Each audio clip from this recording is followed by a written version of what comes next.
touch a kid that way. Some of our classrooms have calm down corners, timeout areas, right? Beanbag chair, fidget toys, places people could go, regulate, and then come back in and enjoy the rest of the class. Those aren't considered isolation because it's not an emergency. The kid really can reintegrate with everybody else when they're ready to.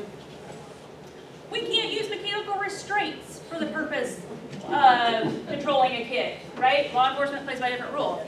Some of you are going to have harnesses, right? Or kids in wheelchairs, walkers, things like that. If we are using those restraints for their intended purposes, we're fine. But if you're leaving them strapped in a seat belt all day because that just makes your life easier, that's when we're going to get in trouble and have to call it ESI. We can't medicate a kid, right? Give them Benadryl, the bus ride will be much quieter. Don't do that. Again, we can only use ESI when that kid is a danger to themselves or others. Sometimes if they're harming the environment, we will use ESI, right? If somebody's destroying property, we may need to do ESI because eventually they're going to hurt themselves. As soon as that danger is gone, we need to cease the use of ESI, start engaging them, right? Reintegrate them, all those things. Again, we can't use ESI for discipline, punishment, or our own convenience. We can't restrain kids face up, face down, restrain their hands if they need them for communication, or again, use chemical or mechanical restraints. Sometimes a kid will have a known medical condition and the provider will say, you can't use ESI, here's why, and here's what you should do instead. So the bar to use ESI is always pretty high. If we have a provider's note on file that says don't do it, that bar is going to be even higher. If we are doing everything the doctor said and we still can't keep that child safe, we may have to use ESI, but that really better be a last resort. Again, if we're using an isolation room, it needs to be set up so that as soon as staff walk away, that door becomes unlocked. We wouldn't want there to be a fire or something and a kid's locked in a room. It also needs to be well lit, well ventilated. We need to be able to keep eyes on that kiddo so we know they're safe. So, any questions on ESI? You CPI experts, did I get it? Right, and we do try to do additional training if there's staff that regularly work with kids that may need restraint, things like that. We try to make sure our staff have the extra training to be able to do that safely.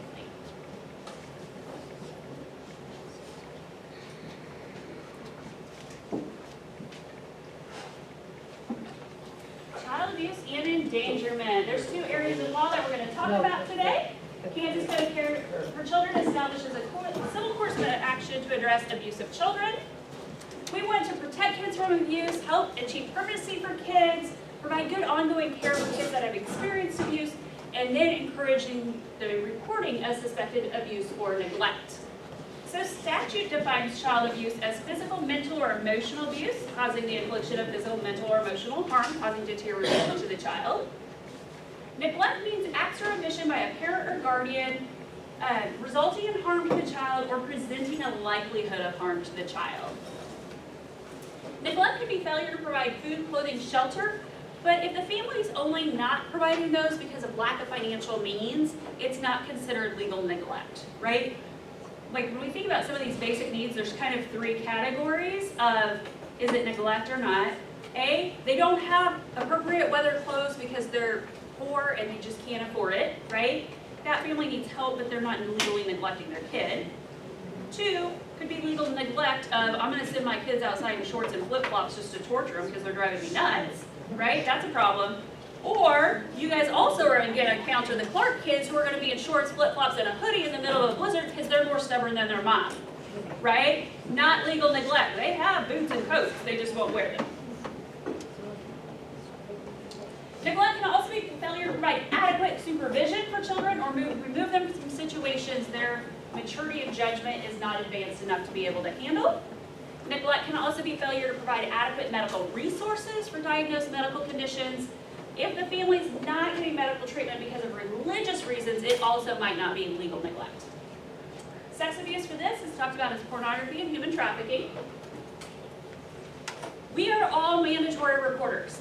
Any employee of a school district is a mandatory reporter. If you suspect abuse or neglect, you are obligated to report that. You should report right away. You can report to DCF. There's lots of ways to get a hold of DCF. If you cannot get a hold of DCF, you can contact local law enforcement. You can make the report orally. Sometimes they will want it in writing. They're going to want all the information you can provide about that child, the family, and why you suspect abuse or neglect. You're really that first line of the investigation. And then DCF or law enforcement's going to investigate. Typically, if there's abuse or neglect in the home, it's going to be DCF that goes in. Maybe they need to provide that family resources. Maybe they remove kids from homes. If the abuse is suspected to be happening by a school person, it's typically going to be law enforcement, exploited and missing child unit that gets involved and investigates that. DCF also manages the registry of people who have been convicted of crimes against kids. Lots of laws that oversee child abuse. Consequences for crimes against kids really varies based on the crime and previous offenses. So, sometimes kids will report child abuse to trusted adults. Other times they won't report it because they don't understand that this isn't normal for everybody. Not everybody gets the crap beat out of them when they make a mistake at home, right? It's their normal, so they may not report it. One instance or indicator of abuse may not be a true sign of abuse, but multiple indicators might be. Again, this is one of those Tony's light bulb moments, right? I think the hair on the back of your neck stands up sometimes when you're like, this doesn't feel right. It's not always a clear line of, is this kid abused or are they not? Again, I've got two rambunctious little boys. If you called DCF every time they had a bruise on them, that's all you would get done, right? So, but you can look for certain things. Is it a bruise that looks like it's in the shape of a specific object? Burns that look like cigarette burns or something specific to them? Cuts, abrasions, broken bones, missing teeth. Again, second grader gets on your bus with no front teeth, that's cute and normal, right? If a high schooler gets on your bus with no front teeth all of a sudden, that's a whole different story. A lot of these things too, it's looking for behavior changes, extreme changes. So if you know a kid to always be really quiet, passive, well-behaved, and all of a sudden they're acting out in outbursts, right? That might be weird, or the vice versa. All of a sudden they're super timid and they won't make eye contact with anybody, right? Things that just might make you stop and wonder. Sometimes there's behavior indicators. It could be fear in presence of the abuser, severe depression, withdrawing, acting out, sleeping problems, wetting or soiling clothes, things like that. Emotional abuse, the infliction or mental or emotional harm causing deterioration to the child. This includes terrorizing a child, creating fear through violent or threatening behaviors, inconsistently disciplining a child, leaving them in an unstable or unpredictable environment. Right? We're not going to see bumps and bruises, physical indicators like we might on physical abuse, but we will still see some of those behavior changes potentially with emotional abuse. Again, real big changes in behavior, habit disorders, loss of interest in things they used to care about. Physical indicators of neglect might be that constant hunger, lack of adequate nutrition, lack of proper clothing or hygiene, lack of medical care, speech or physical delays, things like that. Behavior indicators of neglect might be trying to steal or hoard food, trying to extend their day at school, fatigue, delinquency, running away, extreme behaviors, things like that. So, sex acts solely between children is considered sexual abuse when there's force, intimidation, or a difference in maturity. Some physical indicators of sexual abuse, STDs, pregnancy, bruising, things like that. Behavior indicators might be overly seductive behaviors, fellow abuse of other kids, things like that. So again, we're all mandatory reporters, so are first responders, medical professionals, mental health professionals, and a lot of nonprofit employees. So this is really important. You cannot delegate your responsibility to report abuse or neglect, right? We played the game of telephone where a message gets messed up as it goes down the line, right? That's what's going to happen. If you come back here and you tell Tony and Tony tells Kathy and Kathy maybe remembers to call DCF, that message looks totally different than if you had called DCF to start with, right? And it is okay if multiple people call DCF. We've seen in the media, right, that DCF is understaffed and overwhelmed. Squeaky wheel gets the grease sometimes, so don't hesitate to report if you feel like you need to. If there's ever a death in the student and you suspect abuse or neglect, you're supposed to contact the coroner. And it's really important that you make reports in good faith. If you decide you hate the HR director and you want to make her life hell, and you're just going to file DCF reports about her, you could end up with a misdemeanor, jail time, and a fine.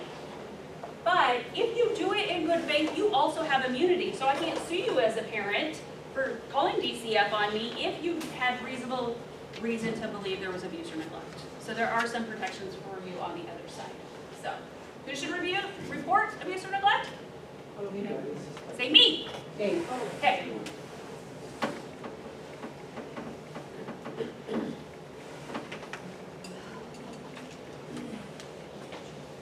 Randy, can I interrupt just a minute? No. On the DCF reports, you can call, and there's also an online form. If you suspect, get with me or Tony. We have the webpage marked, and we'll go through it together. It takes a little while, but we will get it done. That way everything's annotated. If you suspect that, get with me or Tony or Kathy, and we can work with you guys on that process. Because that's something that goes into the system so they can get checked on. If you do it online, it doesn't go away until it's checked off. So if you guys have questions on that, CB. And I always think it's similar if you've ever called 911, they start asking you 1,000,001 questions you do not know the answers to, right? It's going to be the same thing. They're going to ask you a bunch of stuff. You may not have all the information, but you'll give them what you can give them. And it can be an intimidating process, and that can hurt our hearts too if we have to make a DCF report. And so definitely make sure you're taking care of yourself too if you're in those situations, because that can be a lot to process for all of us. Hopefully we don't get flood at it. So, next section is on homeless students. McKinney-Vento Education for Homeless Student and Youth Program is the legislation that drives everything in this section. Some of you are probably familiar with the terms McKinney-Vento because transportation plays an important part in this. But the program is designed to address problems which homeless students face in enrolling, attending, and succeeding in school. It also ensures that kids facing homelessness have access to the same free and appropriate public education as everybody else and have access to the same services so they can reach the same standards as everybody else. So a homeless child or youth is defined as anybody who lacks a fixed, regular, or adequate nighttime residence. So this is sharing housing, couch surfing, doubling up, living in motels, hotels, campgrounds, abandoned buildings, places that aren't designed to be residents. So districts are required to look at their requirements, rules and regulations, and see what causes barriers for those kids to enroll and attend school. So we're going to talk about these 5 areas. School districts are not allowed to segregate or stigmatize kids, right? Typically when a new family enrolls, we want education records, things like that, so we know where to place them, what to do with them, right? But if we don't have those, we can't just like put you in this room over here until we figure out what to do with you, which nobody's got those resources anyways. But we want to get them transitioned into classes with everybody else as quickly as possible. Paperwork, right? So typically if you go to enroll your kids in school, they're going to want a birth certificate, proof of immunization, school records, proof of residency, all that jazz. Well think, if you fled domestic violence, did you stop and get your kid's birth certificate on the way out? Maybe not. Should that keep your kid from getting an education? No. So we have to pause some of those requirements, get the kid enrolled into class, and then the district has a local liaison that will help that family track down the paperwork. A big part of this is the school of origin. So again, you can imagine if that family's staying with whoever will take them in for a few weeks at a time, they might be in a different district or school boundary every couple of weeks, and switching schools that often is not good for anybody. So the idea is that we're going to keep them in the school of origin as much as possible, and that would be the school where they last attended when permanently housed, or where they were last enrolled. And so this is the reason that some of you get to go travel to different parts of the city or the metro outside of the Mays district, right? Sometimes we'll get calls and be like, what was the Mays van doing down in Hayesville, right? Kathy loves those complaints. Because what Kathy can't really say is I've got a homeless kid down there that their school of origin is Mays, and the 2 districts have to figure out how to get that kid to the school of origin. So that's why we sometimes have buses and vans in places that seems really odd to have them, because we have to work with that other district to figure out how to get that kid to the school of origin. We're going to decide where that kid should go to school in the best interest of the child. That's really important to look at. Do we keep them in that school of origin origin, or if they have found a family to stay with in the Mays district and they're going to be here for quite a while, do they just need to enroll in a Mays school? And so there's a whole process they'll go through to determine that. The parents have a lot of rights in that, and we need to try to honor their wishes. There's a whole dispute resolution process if the parents and the districts don't agree on where that kid should go. But we're going to look at things like the age of the student, the distance of the commute, how much time is left in the school year, their need for special instruction, things like that. So there's a lot of factors that we think about, and common sense would tell you, think about these things when you decide whether that kid continues getting bused down to Hayesville every day or whether it's just time to enroll in Mays. So again, each district has to have a local liaison that works with that family. They work through the dispute resolution process, but they're also a good go-between between that family and then a lot of community resources, right? They're going to help figure out how do we get those paperwork. You need immunizations to come to school. Where can we get those that have no cost to you? Things like that. So they're going to really work with those families to do everything they can. And sometimes we have older kids that are kind of their own guardian and maybe homeless. And they're going to make sure those kids understand their rights and responsibilities too. If they can help do some professional development with staff, if staff are working with people experiencing homelessness. But at the end of the day, what we've got to remember is kids, whether they have housing or not, have access to the same free and appropriate public education, the same resources as everybody else's kid, because we want them to succeed just like everybody else. So, questions? Okay.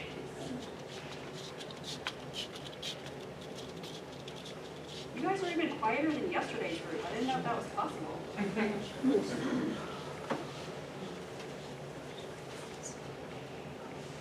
Are you guys just enjoying the peace and quiet before school kids get here? You guys even know how to function when it's this quiet at home? All right, this next section is on bullying. Bullying involves intentionally large, unprovoked efforts to harm another. It can be physical, written, verbal, direct, or indirect in nature.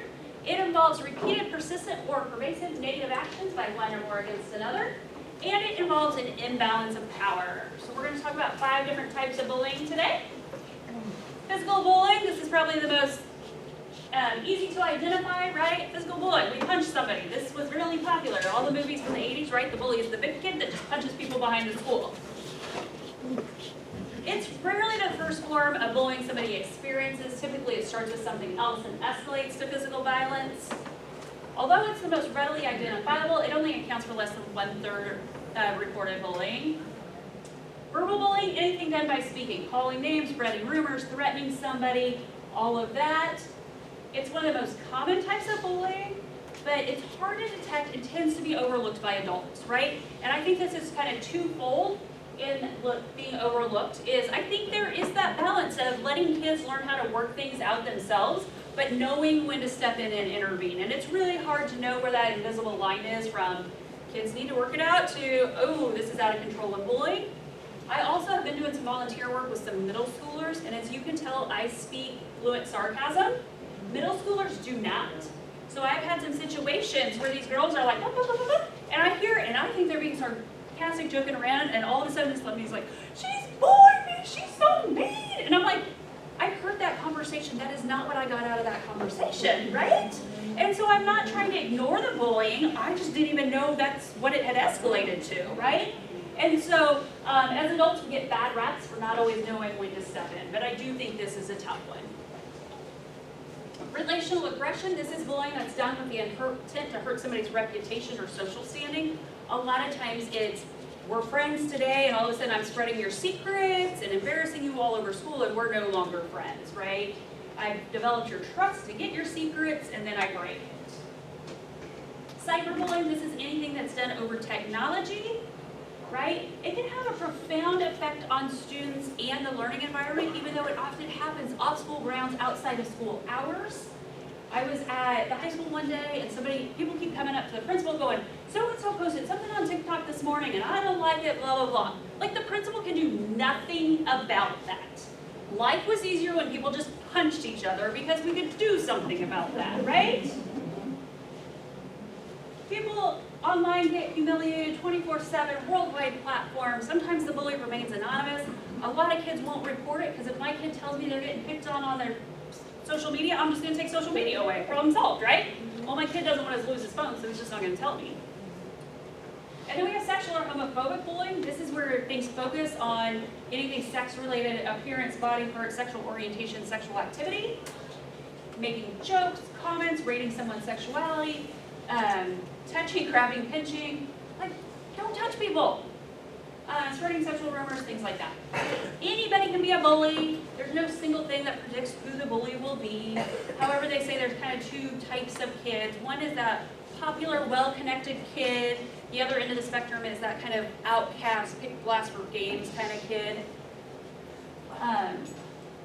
There tends to be that imbalance of power when there's a bully, right? In the days of schoolyard bullying, it was the big kid that could be the bully because he could punch harder, right? Well, in today's technology world, maybe it's popularity, it's access to technology, things like that that cause that imbalance of power. Typically, a bully has a role model, they like the aggression, they can justify their actions and behavior, they feel no remorse for the victim, things like that. Just as anybody can be a bully, anybody can be a target. Most targets are passive victims. They don't do anything to provoke the bully. Occasionally there's a small percentage of people who I use the term poke the bear and might kind of initiate some of that bullying. But typically the bullies are gonna look for those people who will show distress, let go of their lunch money, and are less likely to report them. Again, passive victims, a lot of times are those kids, they outcast, those kids pick last for games. They don't know how to use humor maybe to deflect the bullying. Sometimes the provocative victims are those kids that are bullies in other situations and the tables have turned on them. And then we have bystanders. These are people who witness the bully. Sometimes they assist and they join the bully. Sometimes they reinforce, they laugh, cheer, give the audience. Sometimes they defend and try to shut down the bullying, and other times they're just bystanders. They don't stop it, and they don't join it, they just don't know what to do. But bullying has an effect on everybody, the bully, the victim, and the bystanders. They say child bullies often grow up to be adult bullies and are often convicted of crimes. We've probably met those people. The bully interrupts learning, right? Along with not wanting to go to school, those kids don't want to take risks. They don't want to raise their hand and answer questions. They don't want to take the hard classes because they're afraid they're going to get picked on.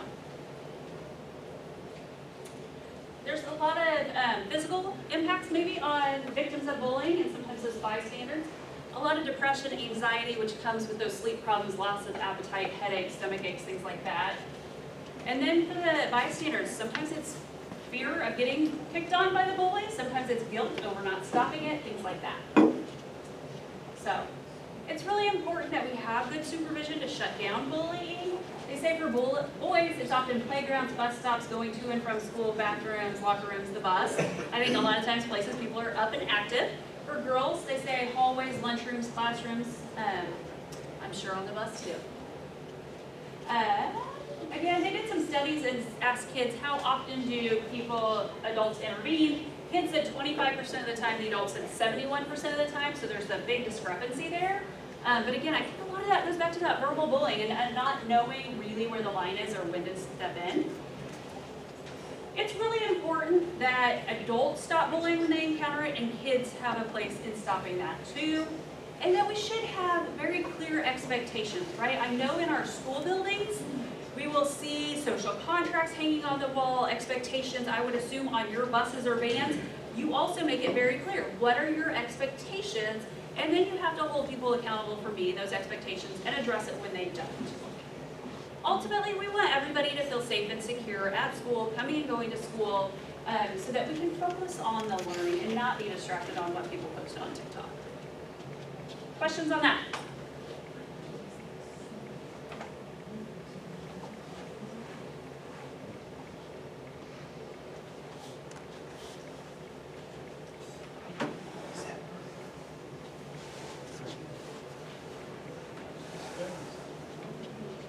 All right, this last section is on sexual harassment. Illegal sexual harassment exists when someone's behavior is so frequent or intense that a hostile work environment is created.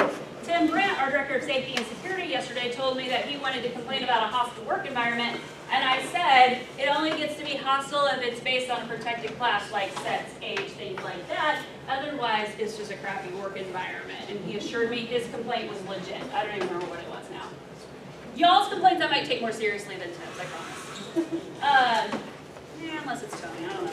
Okay. He can pick on me, I can pick on him. He's not even in here. There you go. Right, so. All right, we're going to talk about 3 types of sexual harassment. Quid pro quo, something for something. If you accept my sexual advances, I'll give you a raise, a promotion, a good thing. If you decline my sexual advances, I'll fire you, demote you, whatever. Right? All of that is illegal. A, I shouldn't be making sexual advances at work. And B, I can't make employment decisions based on those sexual advances. So all of that is bad and illegal. Hostile work environment. This is where the workplace has behaviors that interfere with your ability to do your job.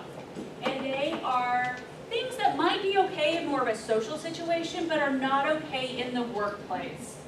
I'm one of those people that has a big personal bubble around me, like I am not a toucher. And so, like, if I was at a party on Friday night and then somebody came up and gave me a hug, I might play along. But like every morning if my boss came in and gave me a hug and I had to endure that to have my job, like that would be a problem, right? And so that's an example of something that maybe in a social situation okay, in the workplace not. And again, often it's person by person. What you're okay with, I might not be, and vice versa. We often think about sexual harassment happening in the office by the supervisor to subordinate, but really that's not the environment we work in. So it's anything associated with your job, and it could be anyone. It's student to student, coworker to coworker, supervisor to subordinate, outside vendor to staff, you name it. When we're looking at whether a hostile work environment exists, we're going to look at the nature of the conduct, the frequency, and the severity. So in sexual harassment, it's either severe or pervasive. So severe, it could be a one-time thing, but it is so inappropriate that it rises to the level of sexual harassment. Or it's pervasive. It's maybe not that bad, but it's all the time. And in order to do your job, you have to put up with that. The target of the behavior. The target isn't always who you think it is. We might be over here telling jokes and we both think it's funny, but somebody over here overhears it and they're offended by it. They become the unintended target. So they give some examples of sexual harassment. Right? If you have to ask whether it's sexual harassment, it probably is. Just don't do it. Sexual, asking for bribes, sexual innuendos, comments, sounds, repeatedly asking for dates, touching, patting, pinching, tickling. Like, don't tickle people at work. That's like a good rule of thumb. Rating someone's sexuality, like every time I walk through, you're like, ooh, she's a 2. Right? Not appropriate. Spreading inappropriate pictures, name calling, sexual jokes, things like that. Just don't do it. You'll end up in my office and that's not fun.